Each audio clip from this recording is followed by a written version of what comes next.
I sit in my tiny studio apartment, the city's restless hum seeping through the walls, a low drone that rattles the thin panes of glass behind me.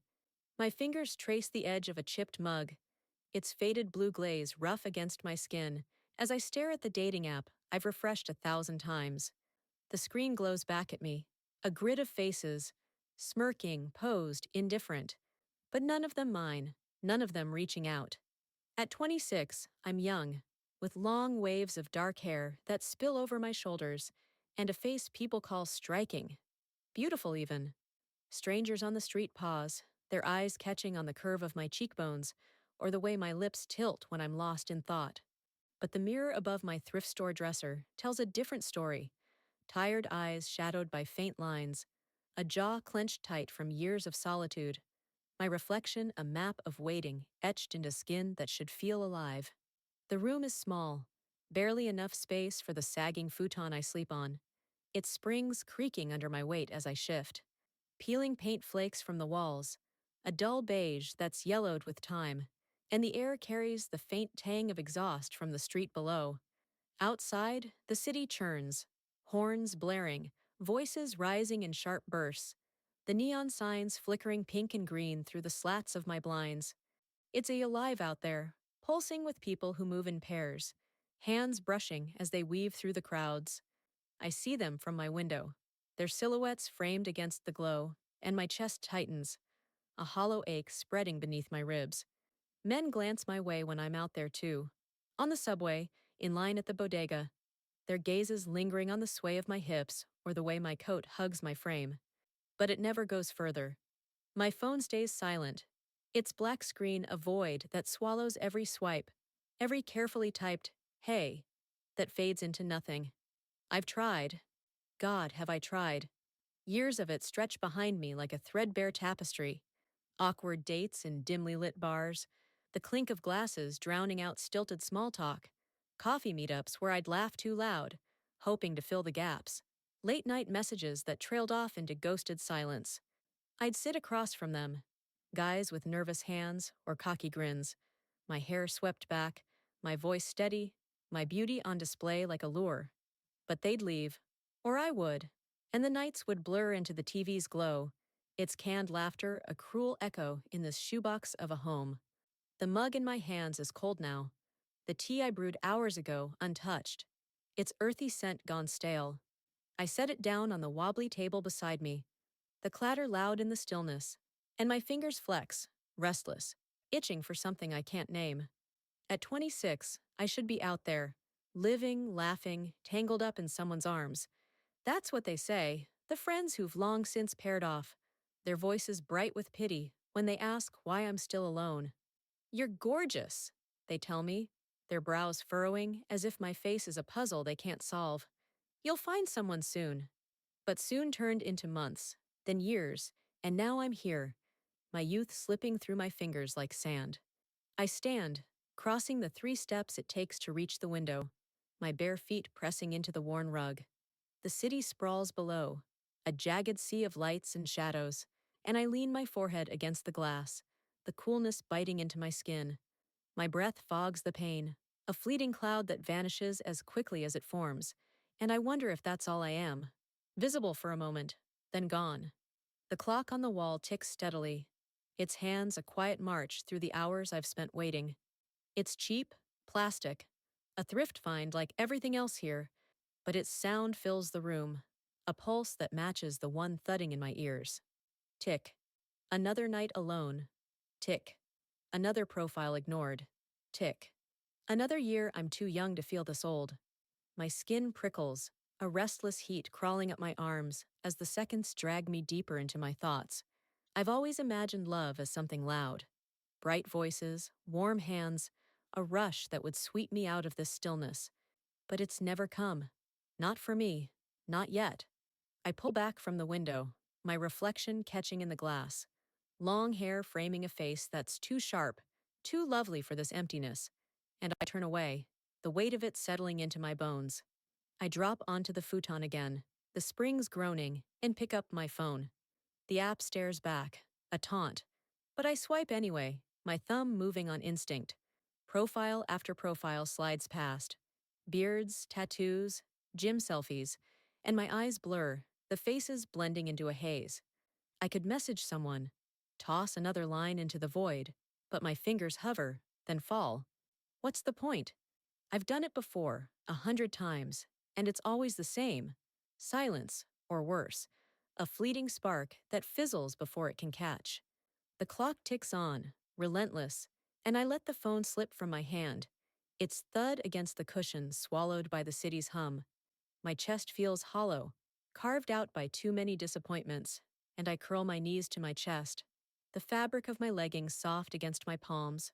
Beautiful, they say, young, they say, but here I am, alone, the ticking clock my only company, counting down the minutes of a life I'm still waiting to start. At a crowded coffee shop, I'm jostling for a table, my boots scuffing the worn tile floor as I weave through the morning chaos. The air buzzes with clattering trays, the hiss of steaming milk, and voices overlapping in a jagged rhythm. Baristas shouting orders, commuters barking into phones. I clutch my latte, its warmth seeping through the cup into my palms, when someone collides with me. The drink sloshes, a hot wave splashing across my coat, soaking through the wool to my skin. I stumble back, a curse catching in my throat, and then I see him, Jace, his easy grin cutting through the din like a blade of sunlight. My fault, he says, voice smooth and unhurried, his hands already raised in mock surrender. He's all loose curls tumbling over his forehead, warm hands brushing the air as he steadies me, and eyes that crinkle at the edges, bright with something I haven't seen aimed at me in years. I blink, my pulse kicking up a notch, the heat of the spilled coffee fading against the sudden flush climbing my neck. He's taller than me, broad through the shoulders, his jacket slung carelessly over one arm, revealing a sweater that clings to his frame. Let me fix that, he insists, nodding at the mess dripping down my front, and before I can protest, he's at the counter, charming the barista with that same grin. I stand there, rooted, the crowd pressing in.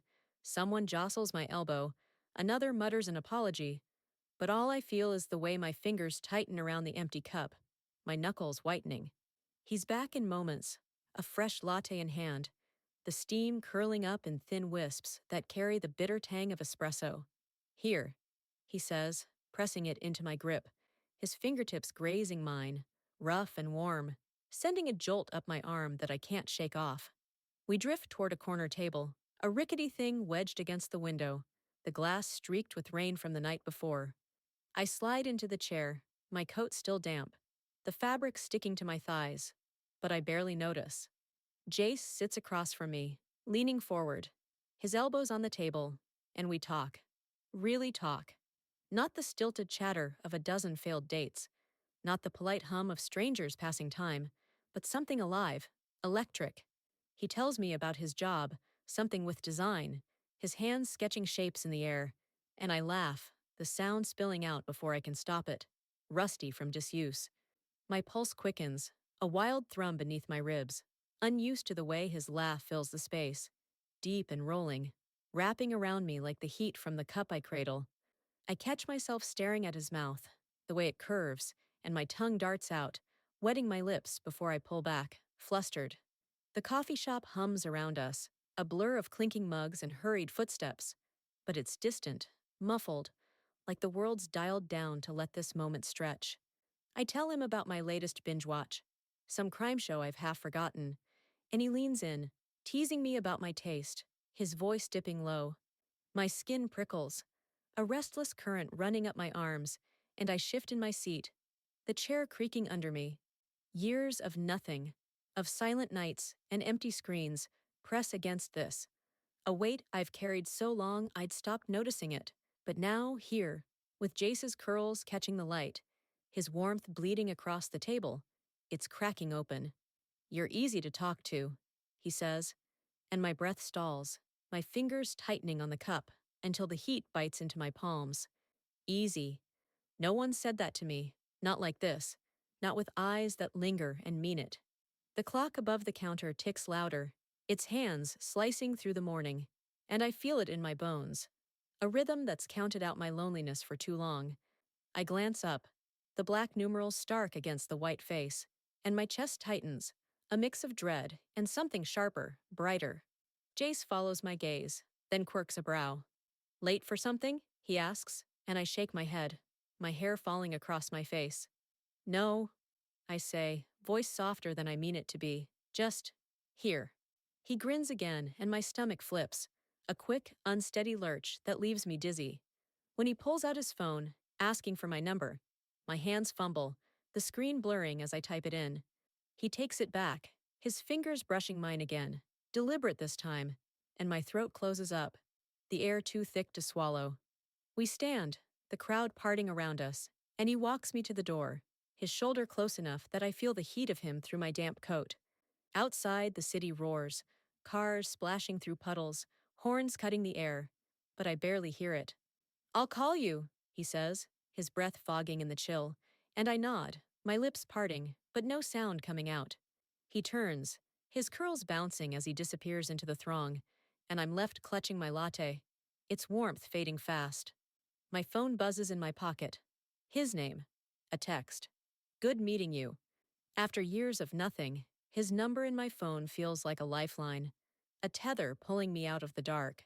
I press my back against the shop's brick wall, the rough texture grounding me as my pulse races, the clock's echo still ringing in my ears. For the first time in forever, the ticking feels like it's counting toward something, not just away. Days later, I'm at a bookstore event, the air thick with the musty scent of paper and the low hum of voices drifting from the crowd. The wooden floors creak under my boots as I weave through the aisles, my fingers flipping through pages of a novel I've barely skimmed. The shop is cozy, its shelves towering with worn spines, the kind of place that feels like a refuge from the city's relentless churn.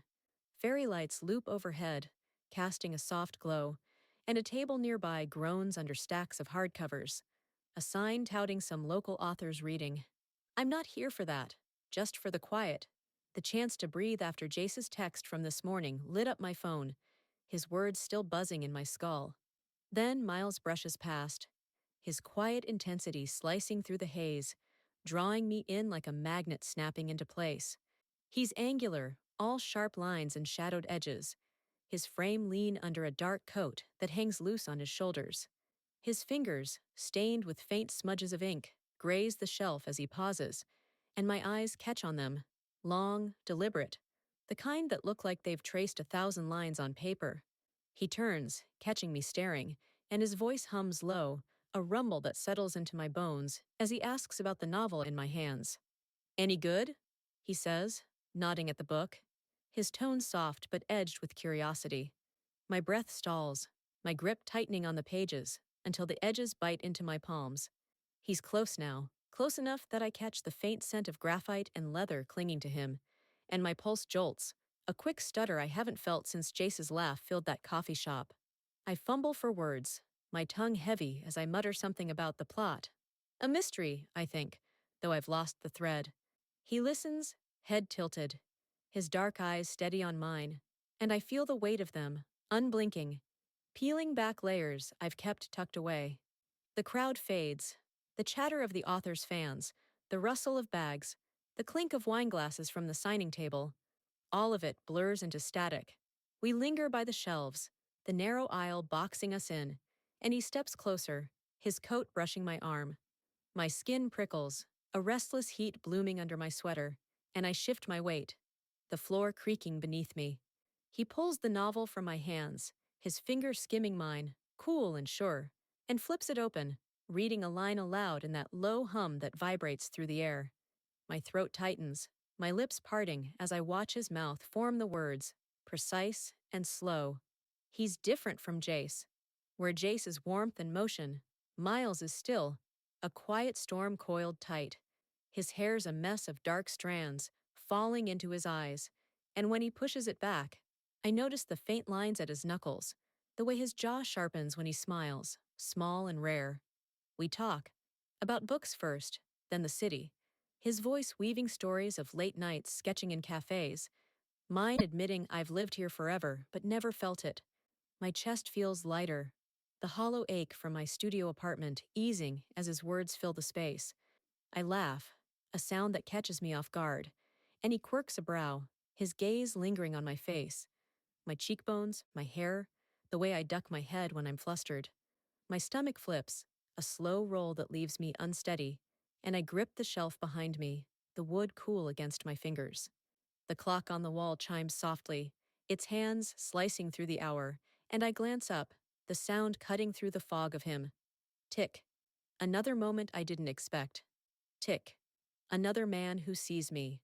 My palms grow slick, the bookmark in my hand crumpling as I shift it between my fingers. Miles notices, his eyes flicking to it, and he pulls a pen from his pocket. Black, scratched, the cap chewed, and scribbles his number across the thin cardstock. In case you finish that, he says, handing it back, his voice a quiet dare. My breath catches, sharp and sudden, as I take it, the ink still wet under my thumb. Two men, two possibilities, after years of none. The weight of it crashes into me, dizzying, and my knees feel soft, my body swaying as I clutch the bookmark like it might slip away. The events winding down, the crowd thinning as people drift toward the door, their voices fading into the night beyond the glass. Miles lingers, his coat slung over his arm now, and I feel the pull of him, a tether tugging at the edges of my solitude. See you around? He asks, and I nod, my tongue too thick to form more than that. He turns, his steps measured as he heads out, and I'm left standing by the shelves, the novel forgotten in my hands. My phone buzzes. Jace again, a playful, "Hey, you up?" And I stare at it, then at the bookmark, the ink smudged where I've pressed too hard. The clock ticks on, its rhythm steady but louder now, echoing in my ears as my pulse races, a wild beat I can't quiet. Two numbers, two voices, two sparks after a lifetime of dark. I slide the bookmark into my pocket, my fingers trembling, and step into the aisle, the city waiting outside with a hum that feels new. I'm texting Jace from a rooftop patio, the city sprawling below in a jagged quilt of lights, his playful replies lighting up my screen with a glow that cuts through the dusk. The air up here is crisp, laced with the faint tang of exhaust, and the earthy bite of potted herbs lining the ledge. I lean against the railing, my phone warm in my hands, the metal cool against my elbows as I type back. Something quick, teasing, about the skyline he'd probably charm with that grin of his. His response pings almost instantly. Bet I could charm you too. My lips curve, a flutter stirring in my chest, and my thumbs hover, heat creeping up my neck as I picture his loose curls catching the wind. Then my phone buzzes again. A call this time, and Miles's name flashes across the screen, steady and stark. My breath hitches, fingers fumbling as I answer, his voice rolling through, low, calm, a quiet anchor as he invites me to an art gallery opening tomorrow night. I freeze. The patios chatter, clinking glasses, laughter from a group nearby, fading into a dull hum. Miles' tone is even, deliberate, painting a picture of canvases and dim lights, and I feel it tug at me, a pull as real as Jace's words still glowing in my palm. Thought you'd like it, he says, and my throat tightens, my tongue darting out to wet my lips. I manage a, "Yeah, sounds good," my voice thinner than I'd like, and when he hangs up, the silence lands heavy, broken only by the city's restless drone rising from below. I slip the phone into my pocket, my skin prickling as I head back to the stairs, the rooftops buzz trailing behind me like a thread I can't shake. The elevator dings, and I step into its stale air, my boots scuffing the floor, my pulse a quick, unsteady beat as I ride down to my floor, the weight of two voices pressing against me. My apartment feels alive when I push through the door, the buzz of both, their names, their energy, humming in the cramped space like a current I can't switch off. The peeling walls seem brighter, the futon less sagging, even the chipped mug on the table catching the lamplight in a way that feels new. I kick off my boots, my bare feet sinking into the rug, its worn threads soft against my soles, as I pace the 3 steps it takes to cross the room. Jace's texts keep coming. You still out? Then, tell me about your night. Each one a spark that dances across my screen. And I laugh, the sound sharp in the stillness, my fingers flying to reply. My hair falls into my face, and I push it back, my palms brushing my cheeks, warm from the rush of it. Then Miles's call echoes in my head, his steady hum a contrast that roots me, and I stop mid-step, my chest tightening as I picture his ink-stained hands, the way he'd linger over a painting like it's a secret. I drop onto the futon, the springs groaning under me, and my phone lights up again. Jace, a photo this time, some blurry shot of the street below his place, captioned, "Wish you were here." My stomach flips, a quick roll that leaves me breathless, and I clutch the phone, my knuckles whitening as I type back. The clock on the wall ticks faster, its rhythm a staccato pulse that matches the thudding in my ears, and I glance at it, the black hands slicing through the hour. Tick. Jace's warmth. Tick. Miles's depth. Tick. Me, caught between. My skin tingles, a restless heat crawling at my arms, and I stand again, pacing once more, the rug brushing my toes as I move. I've gone from invisible to wanted, a shift so sudden it's dizzying, and my body feels it, my shoulders loosening, my fingers flexing, a current running under my skin like I'm waking up after years of sleep. I cross to the window, the city's glow bleeding through the blinds, and press my hands to the glass, the coolness biting into my palms. Jace's playfulness dances in my mind, his laugh, his easy touch from that coffee shop spill, and I feel it pull me, light and wild. Then Miles slips in, his quiet stare, the way he'd held that novel like it mattered, and my breath catches, a knot forming in my gut. Two men, two threads tugging at me, and I don't know how to hold them both. My phone buzzes again, Jace, relentless, and I let it sit, my gaze drifting to the bookmark on the table, Miles' number scrawled in that scratched pen. My fingers itch to reach for it, but I don't. The ticking clock filling the space as I stare out at the skyline, its lights pulsing like a heartbeat I can't match. I turn back, sinking onto the futon again, and pull my knees up, the fabric of my jeans soft against my hands. The air feels thick, heavy with possibility, and my pulse races, a wild thrum I can't quiet. Years of silence, awkward dates, faded messages, nights alone, and now this, a double dance I never saw coming. Jace's energy crackles through my phone. Miles's voice lingers in my ears, and I'm caught, swaying between them, my apartment a stage for something I can't name. The clock ticks on, relentless, and I press my fingers to my temples, the heat of my skin grounding me as I try to breathe through it. Wanted. The word sinks in, sharp and sweet, and my lips curve again, a small, unsteady smile as I lean back, the city's hum wrapping around me like a promise I'm afraid to believe. I'm at a bar with Jace, the dim light casting long shadows across the worn wooden floor, his arm brushing mine as he leans in close, his breath warm against my ear. My low-cut top dips at the neckline, the fabric catching the faint glow of neon signs flickering through the windows, clinging to my curves like a second skin. The short skirt I chose tonight rides high, the hem grazing my thighs as I shift on the stool, the leather cool against my legs. Jace's laugh rumbles beside me, a sound that drowns out the pulsing music, some bass-heavy track vibrating through the walls, and I feel it pull me in, his sleeve grazing my bare arm with every gesture. He's telling me about a coworker's botched presentation, his curls bouncing as he mimics the guy's stammer, and my lips curve, my fingers tightening around the glass in my hand, the condensation slick under my grip.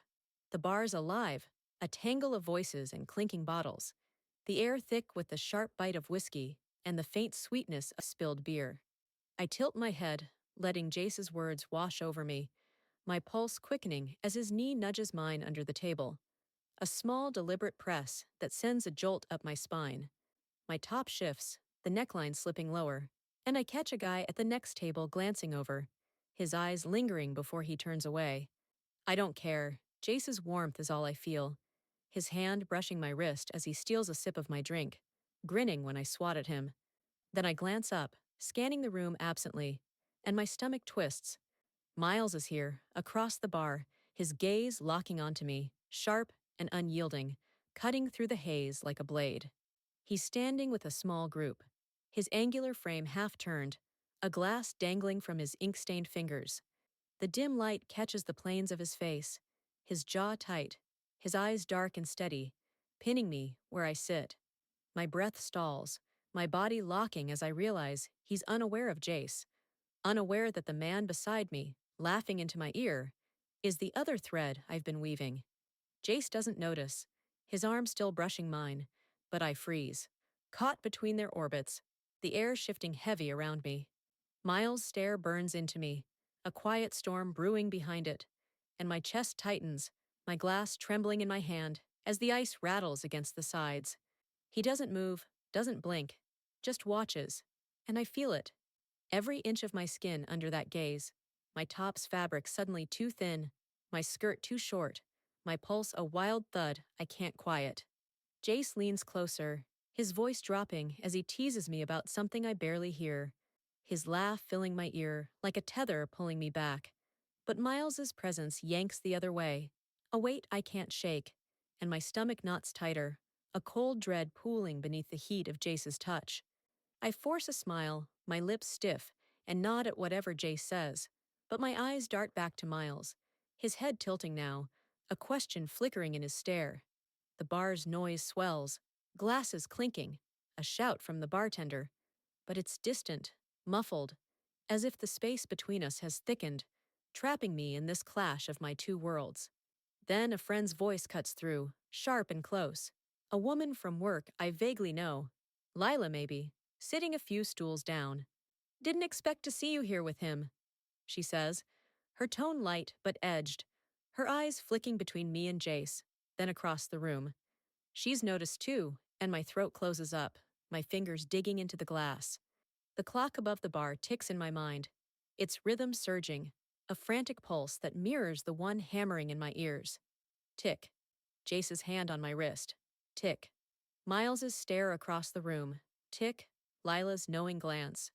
My skin prickles, a restless heat crawling up my arms, and I shift, the stool creaking under me, my skirt riding higher as I cross my legs. Jace laughs again, oblivious, his fingers tracing a lazy circle on my arm, and I feel the warmth of it clash with the cold weight of Miles's eyes, still locked on me. I risk another glance. Miles hasn't moved, but his grip on his glass tightens, the faintest flex of his knuckles, and my stomach lurches, a quick, unsteady roll that leaves me dizzy. Lila's watching now, her head tilted, a smirk tugging at her lips, and I realize she's seen it all. Me with Jace, Miles watching, the tangle I've made. I turn back to Jace, forcing a laugh, my voice too bright as I lean into him, my top slipping again, the fabric taut against my chest.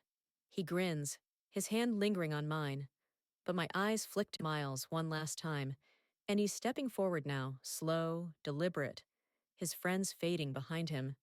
My breath catches, sharp and shallow, as the distance between us shrinks, the air growing heavier with every tick of that unseen clock. Jace's laugh fades, his brow quirking as he senses my shift, and Lila's voice hums again, quieter now. "Interesting night, huh?" My glass trembles, the ice clinking louder, and I grip it harder, my knuckles whitening as I sit, pinned between them, my two worlds colliding in the dim light of this bar, the weight of it pressing down until I can barely breathe. Back home! I stumble into my studio, the door clicking shut behind me, with a hollow thud that echoes in the cramped space. The city's restless hum seeps through the walls, a low growl that rattles the blinds. But it's drowned out by the buzz of my phone. Jace texting about our night, oblivious as ever. "Had fun with you," he writes, the words glowing on the screen, followed by a winking emoji that feels too light for the weight pressing on my chest. I drop onto the futon, the springs groaning under me, my boots still on, laces tangled from the rush to get out of that bar. My fingers hover over the keys, my pulse thudding in my wrists, and I type back, "Yeah, me too." The lie slipping out too easily, tasting like ash on my tongue. Then the phone vibrates again. A call this time, and Miles's name cuts through the haze, sharp and unyielding. My throat thickens, a lump I can't swallow, as I answer. His tone edged and low, slicing through the stillness as he asks, "Were you with someone else at the bar?" The question lands like a stone, heavy and cold, sinking into my gut. I pace the studio, my boots scuffing the rug, the worn threads catching at my soles as I move. 3 steps to the window, 3 back. the space shrinking with every turn. Miles' voice hums through the phone, steady but laced with something raw, a crack in his usual calm. "I saw you," he says, and my breath catches, my chest tightening as I picture his dark eyes across that bar, locking onto me, while Jace's laugh filled my ear. "With that guy," he adds, and my stomach twists. A quick, nauseous lurch that leaves me dizzy. I stammer out a response. "No, just friends from work." The lie bitter and clumsy, coating my mouth like stale coffee. He doesn't reply right away, the silence stretching, and I feel it. His doubt, my guilt, pressing against the walls, closing in with my indecision. Jace texts again. "You okay?" And I flinch, the phone nearly slipping from my grip, my knuckles whitening as I clutch it tighter. Their voices echo in my skull. A chaotic tangle. Jace's warmth, bright and careless, clashing with Miles's steady hum, now sharpened by suspicion. Years of craving this attention, begging for someone to notice me, and now it's unraveling, the threads I've pulled too tight snapping one by one. I cross to the window, my hands shaking as I push the blinds apart. The city's glow bleeding through in jagged streaks. Neon pink, electric green, a pulse that matches the one hammering in my ears. My reflection stares back, wild-eyed.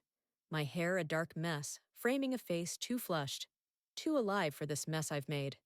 The clock on the wall ticks, its rhythm faltering, a stutter that mirrors the hitch in my breathing, and I press my forehead to the glass, the coolness biting into my skin. Miles speaks again, his voice quieter now, but no less piercing.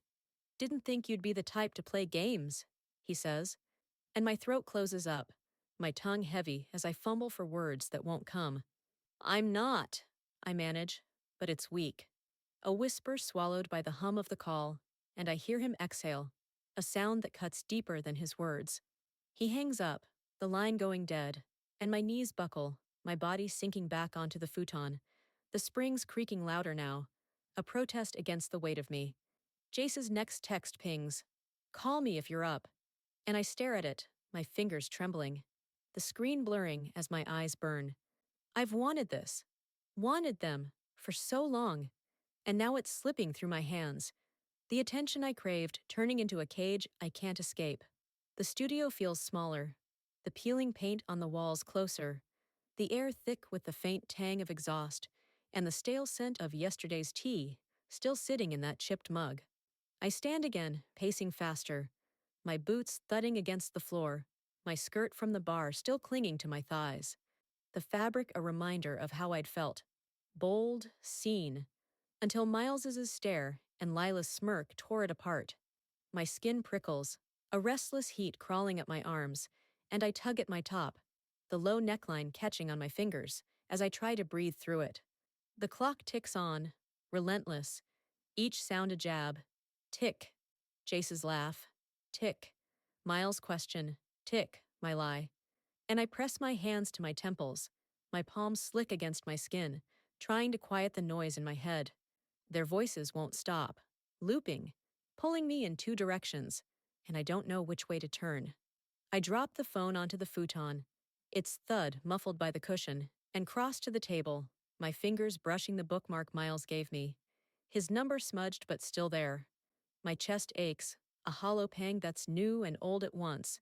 Years of wanting, now this. A collision I didn't see coming. Jace's texts glow on the screen. Miles's call lingers in the air, and I'm caught. My bare feet sinking deeper into the rug as I stand, frozen, the walls pressing in tighter.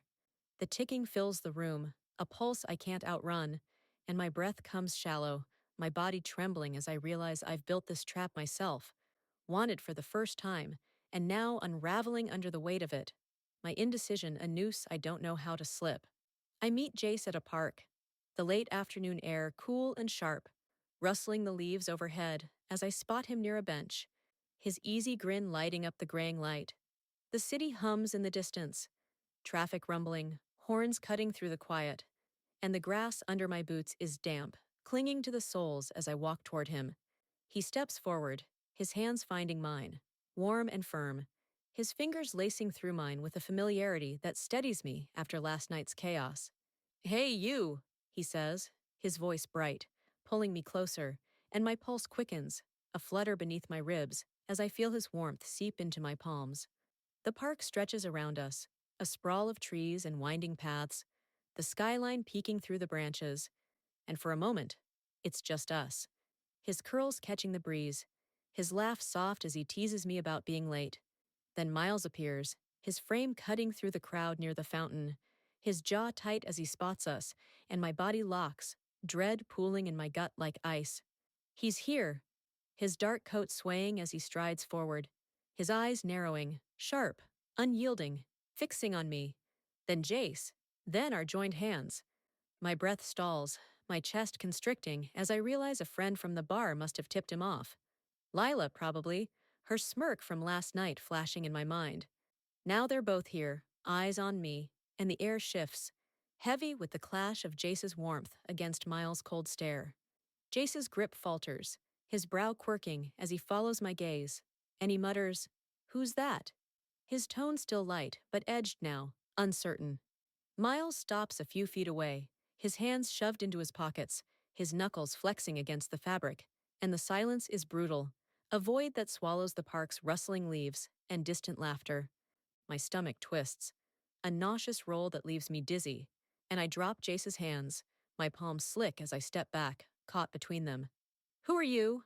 Jace asks, his voice sharper now, turning to Miles, his shoulders squaring like he's ready to claim something. Miles doesn't flinch, his gaze still locked on me, his jaw a hard line as he says, "I could ask you the same." The words cut through the air, low and deliberate, and my throat thickens, my tongue heavy as I try to breathe through it. My skin prickles, a restless heat crawling up my arms, and I feel the weight of their stares. Jace's confusion, Miles's accusation, pinning me where I stand. "What's going on?" Jace demands, his eyes darting to me, and Miles steps closer, his voice dropping. "You tell me." "Saw her with you last night, at the bar." My chest tightens, my boots sinking deeper into the grass, and I feel it, the collision of my two worlds, the threads I've spun snapping under the strain. Jace turns to me, his grin gone, his hands flexing at his sides. "That true?" he asks, and Miles cuts in. "She didn't mention you when I called." Their voices sharpen, overlapping, demanding answers, and my body trembles, my knees soft as I struggle to find words. "It's not," I start, but the lie catches, bitter and useless, and I falter, my hands balling into fists. The park fades, the wind, the chatter, the distant clatter of a skateboard. All of it blurs as their presence presses in. Jace's warmth now a question, Miles's stare a blade. My pulse hammers, a wild thud echoing the ticking in my mind. Relentless and loud. Tick, Jace's touch. Tick, Miles's words. Tick, my silence. And I feel the ground tilt, my breath shallow as dread floods me, cold and unyielding. Then I blurt it out, the words tumbling free before I can stop them. "Come back to my apartment, both of you. We'll talk about the bar." My voice cracks, high and unsteady, and they freeze. Their eyes snapping to me, wide with surprise. Jace's brow furrows, his mouth parting, while Miles's jaw shifts, a flicker of something. Anger, curiosity crossing his face. The silence stretches again, taut and electric, and my stomach lurches, my fingers trembling as I wait. The invitation hanging between us like a dare. Jace rubs the back of his neck, his curls falling into his eyes, and mutters, "Okay, sure," his tone wary but soft. Miles hesitates longer, his gaze boring into me, then nods once, sharp and curt, his hands still buried in his pockets. My pulse surges, a frantic beat I can't quiet, and I turn, leading them toward the park's edge, my boots thudding against the path as we leave together. The city closes in as we walk, the skyline looming taller, the air thick with exhaust, and the faint tang of rain on pavement. Jace falls into step beside me, his shoulder brushing mine, his warmth a tether I cling to, while Miles trails a pace behind, his silence heavy, his footsteps measured. My skin burns, a flush climbing my neck, and I feel their presence. Jace's easy stride, Miles's coiled tension, pulling me apart and together all at once. The clock in my head ticks louder, a rhythm I can't escape, counting down the minutes to my apartment. To whatever comes next. My hands flex, my nails digging into my palms, and I keep moving, the park fading behind us, the weight of their eyes still on me, my dread and hope twisting into something I can't name as we head into the night. In my apartment, we sit, Jace on the couch, his frame sinking into the worn cushions, Miles by the window, his silhouette sharp against the city's glow filtering through the blinds. The air hums with the faint pulse of traffic below, a low drone that seeps through the walls, mingling with the stale scent of yesterday's tea, still lingering in the chipped mug on the table.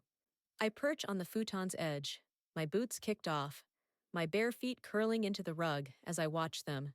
Jace's curls catching the lamplight, Miles's ink-stained fingers tapping the sill. We talk, voices low at first, cautious, threading through the weight of the park's collision. Jace starts, his tone soft but edged with confusion. So, what's this about? Miles cuts in, quieter. You invited us here. Explain. My throat tightens, my pulse thudding in my wrists, but I nod, my hair falling into my face as I push it back, my palms brushing my cheeks, warm and unsteady. I start slow, my voice trembling as I tell them about the bar, how I'd been with Jace, how Miles saw us, how I didn't mean to tangle them up. The words spill out, raw and jagged, and my chest aches. A hollow pang, as I admit I've been alone too long, craving this, not knowing how to hold it. Jace leans forward, his elbows on his knees, his eyes softening, while Miles stays still, his gaze steady but less cold now, listening. Silence stretches after I finish, the city's hum filling the gap, and my skin prickles, a restless heat crawling up my arms as I wait, my breath shallow. Then Jace speaks, his voice gentler. Didn't know you were juggling us. And Miles adds, low and even. Didn't think you'd want to. My stomach flips, a quick roll that steadies as I meet their eyes. Jace is bright, Miles is dark. And something shifts, the tension softening, the air growing lighter. Jace shifts closer on the couch, his hand brushing my knee, a warm, tentative graze that sends a jolt through me, my skin tingling under his touch. We're here now, he says, his grin flickering back, and my lips curve, a small, unsteady smile breaking through. Miles steps away from the window, the floor creaking under his weight, and moves closer, his fingers grazing my arm. Cool, deliberate, a contrast to Jace's warmth that sets my pulse racing. I freeze, caught between them. But it's not dread this time. It's something unspoken, blooming between us. A current that pulls us in. The clock on the wall ticks its final note, a faint stutter that fades into the night's pulse, and I feel it, a clarity cutting through the noise, my shoulders loosening as I lean into them, a tangle of warmth and want igniting in the space we share. Jace's hand lingers, his fingers tracing a slow circle on my knee, and I feel the heat of it seep into me, my breath catching as I turn to him, his curls brushing my cheek as he leans closer. Miles shifts, his presence steady beside me, his fingers sliding along my arm to my wrist, a quiet claim that steadies me. My chest swells, a wild thrum beneath my ribs, and I don't pull away. I lean in, my body swaying between them, the futon creaking as we close the distance. Their voices drop to murmurs. Jace's teasing, Miles' low hum, blending into a rhythm that wraps around me, and my hands flex, one finding Jace's shoulder, the other brushing Miles's coat, the fabric rough against my palm. The city's glow paints us in streaks of gold and shadow, and I feel it, starting a love that's wild and new, not one or the other, but this, us, together. The air thickens, alive with possibility, and my skin burns, a flush climbing my neck as Jace's laugh softens into a sigh, his breath warm against my ear. Miles's fingers tighten on my wrist, his gaze locking with mine, and I feel the weight of him, the depth, pulling me as much as Jace's light. I don't choose one, I choose this. The tangle of us, the way their warmth presses against me, filling the hollow I've carried too long. The clock's echo melts away, swallowed by the city's hum, and my pulse steadies, a firm beat as I sink into them, my bare feet brushing the rug, grounding me in this moment. Jace's hand slides to my back. Miles' arm loops around my waist, and we're a knot of limbs and quiet breaths, the night unfolding slow and tender, a dance I never knew I could step into. I tilt my head, my hair spilling across Jace's shoulder, and he grins, his fingers threading through it, while Miles leans closer, his cheek brushing mine, his scent, graphite and leather, mixing with Jace's warmth. My chest feels full, a swelling ache that's sweet now, not bitter, and I laugh, a sound that catches me off guard, bright in the stillness. They join me. Jace's rumble, Miles' rare chuckle, and the room feels bigger, the peeling walls receding as we fill it. The city pulses outside, a heartbeat we match, and I close my eyes, my hands resting on them, feeling the rise and fall of their breaths. Years of waiting led me here, to this wild, new love. And as the night deepens, alive with us, I know I'm not invisible anymore. I'm found, and it's enough.